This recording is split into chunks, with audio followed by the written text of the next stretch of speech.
Today's show is sponsored by Nobody. As someone who sporadically uploads content to YouTube, I try and remind myself that nobody cares. Doesn't matter whether I upload day or night day or night. Nobody really gives a shit. And when times are tough and you think about giving up, it's good to look around and see that nobody is offering to help. So thank you to Nobody for helping make this video possible. Hello! Welcome to another episode of Lederhosen. Moi, I'm Fiona Bruce. Today we're going to be looking at a really common mistake people make with the marketing. It's something I noticed when I first ran my email marketing course, Sent. I'm really sorry to interrupt. Can you do me a favour? Can you say that exact thing again, but this time while holding this? Yeah. What is it? Oh, it's just an electric connection device, but it's a pretty fancy one. It's made in France.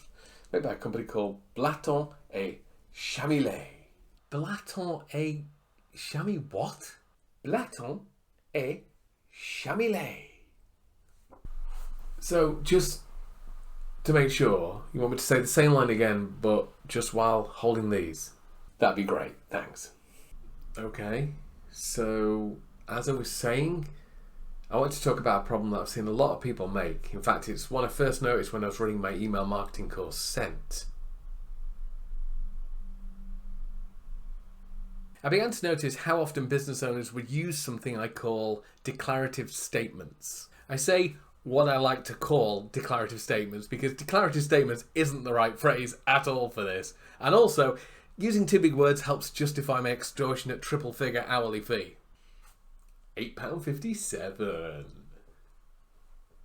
Declarative statements are those moments in the copy where you kind of call out to your audience, tell them that you know about them, you get them, and you truly understand them. It's the stuff like, are you a 45-year-old father of two from Cheshire with an underutilized whiteboard and fantasies about a character from the TV show Rainbow?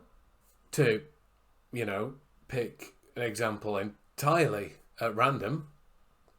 When it lands, this kind of declarative statement can be great. But the trouble is, not all your audience is going to be filled with 45-year-old Cheshire dads with wasted whiteboards and weird bungle fantasies. How do I know? Well, because only 5 of us ever come to the damn meeting. And one of those Skypes in from prison. Oh, Jeremy. If only you could stop stabbing people and eating their eyeballs.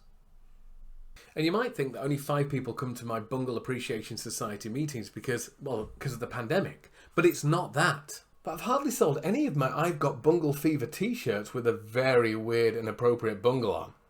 And it's on sale! Let's get back to the main point. Calling out to your audience is a great thing to do in your marketing. But you have to do it in a way that doesn't alienate the rest of your audience.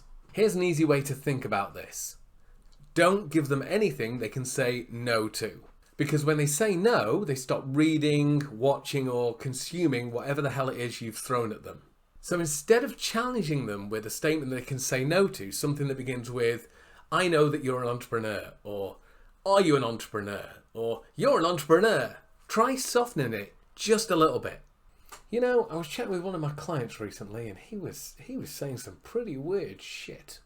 Maybe you don't have your own private stash of VHS video cassettes of 1980s kids TV shows hidden under your bed, but you get the idea. It's the maybes. It's I don't know. It's perhaps.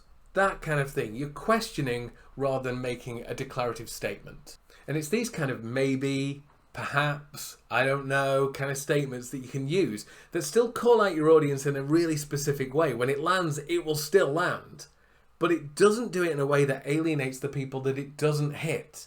It doesn't force them to ask the question, am I this?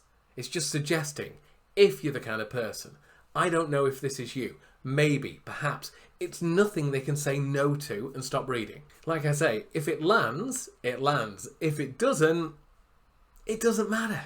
Anyway, that's all I've got time for. I've got a Scarpa. It's Jeremy's birthday tomorrow. He's asked me to make him a really special gift. And, those toothbrushes won't sharpen themselves. Don't forget to like, share, and completely disregard anything Tai Lopez tells you to do. Goodbye!